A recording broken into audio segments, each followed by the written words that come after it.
Lee Smith. And Sean Franklin. And more of our Patreon subscriber content. Okay, so this is for our 4 openings video. So as we said in the video, the opening, we always got the vertical line and the horizontal line, which moves a little bit. Well, what does it mean by that? Most sources will say girdle or belt, depending on their artwork. That's usually coming in kind of like below the ribs, so it's not like, just at the hips. Or groin level. Yeah, exactly. So it's not just saying like you attack them high or the nut shot. As amusing as that is, and there are definite nut shots in the sources. There definitely is. The lower opening is bigger than that. Bigger, huh? Uh-huh. So, but then again, as we mentioned, it can move. Specifically, Meyer talks about it in the festual context, where they're looking for strikes that open up bleeding head wounds, because they didn't fight with any protective equipment, because, they're crazy. Blunted swords, but... I would dispute they probably weren't crazy. I think it's actually a very smart way of developing a kind of tournament atmosphere that was still martially sound, especially when a lot of the other people and little denim scripts that you read and things people translate show like guys tip-tapping and being like tip-tappy fencers and weak fencers.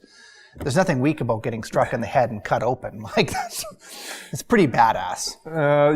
Also when they said people had to be dragged off into the laying down rooms after to recover, that just screams concussion to me. But it doesn't exactly work in today's modern age where we're inundated with insurance companies and stuff like that. But there's a certain admiration I do have personally for the toughness of those men that really helped develop this art to what it will become again, or what it was.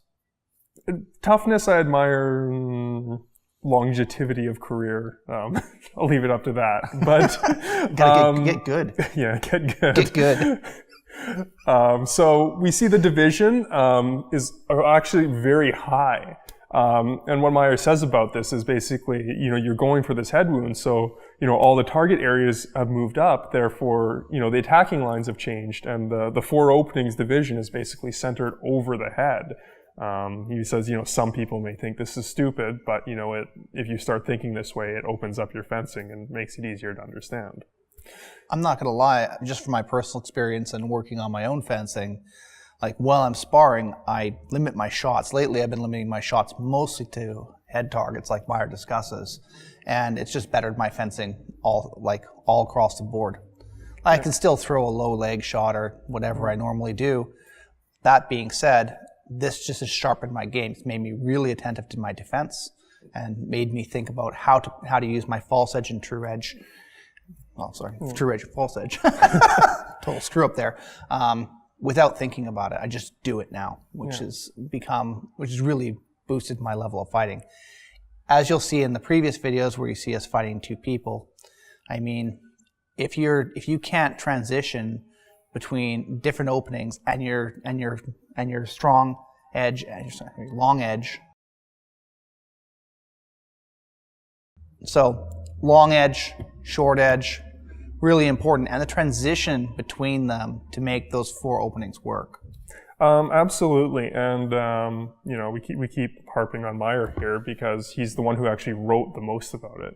If you go back to the earlier period sources, Lichtenauer being chief among them, he says, the 4 openings are super important and move between the 4 openings and 4 openings, and then there's not a lot of instruction on how to do it. It just says do it. So, also when we sit down and talk about it, there's less to talk about, as opposed to Meyer, who is very kind and produces a lot of drills on how to actually move between the 4 openings effectively in your cuts. So, it's a lot easier to talk about it just in that context, and to design, a little bit of a basic curriculum to get the sword moving between all of them when you have the little bit of a base to start off of. I don't know. I find Meyer to be probably the most complete of all the manuscripts.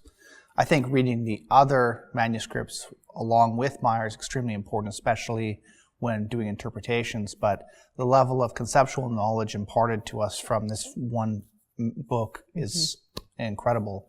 And you're right, Meyer was really kind to take the time to really hammer this book out. And Mr. Forgang, who translated it, was also very kind to go through, because it's a thick book and it's heavy reading, and to put that level of translation into this level of accuracy and easy to much easier to understand for a modern English speaker.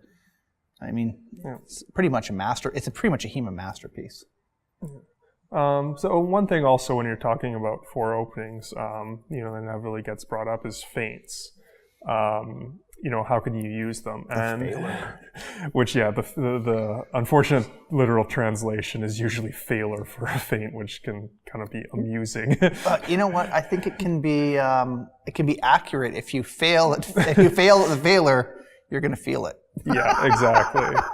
Which is another reason against the feint, because usually when you're moving between these four openings, you want your attacks to be earnest, because if you do a feint, they don't fall for it, bad things happen, which is why, Lichtenhauer says that, it demands a truly experienced combatant. And that's because if you do it wrong, it can be very catastrophic, but it allows you to get to the other openings even quicker is the trade-off. Think bleeding head wound. I feint. I screw up. He blasts me in the face. I go down. He gets gold coins and beer.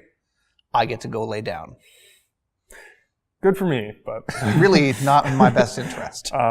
Usually how it works is instead you have an earnest attack to the four openings. When you can tell it's not going to work, you pull some power out, maintain some control, which is why we keep harping on the good stance and balance, and then you're able to redirect it to another opening. So. Master the four openings. If you're gonna learn anything to really better your fencing art, mastering the four openings is the start. It's just the start. Exactly. And then there's much more advanced devices. Meyer talks about his circle, which he says is like a feint, but it hits hard when it runs through, and it's all based on this same four openings I guess we could throw the rows in there too. Exactly. So there's so many different devices, and even when they don't say four openings, you kind of, the body is four openings no matter which device you use. You can technically call any device from any system a four opening device. As much as this is sacrilege, I even take the four openings I learned from Meyer, and I apply it to my rapier and Capoferro too, and it works brilliantly. Although if you go through Capoferro and just work through the different plays, you'll find he does defend against all four openings as well. Exactly. So hope you found this useful, or at least interesting. And it's thank you once again to all our Patreon supporters. Yeah, thanks guys. Except for the people who aren't 2 thumbs up supporters, you get 1 thumb.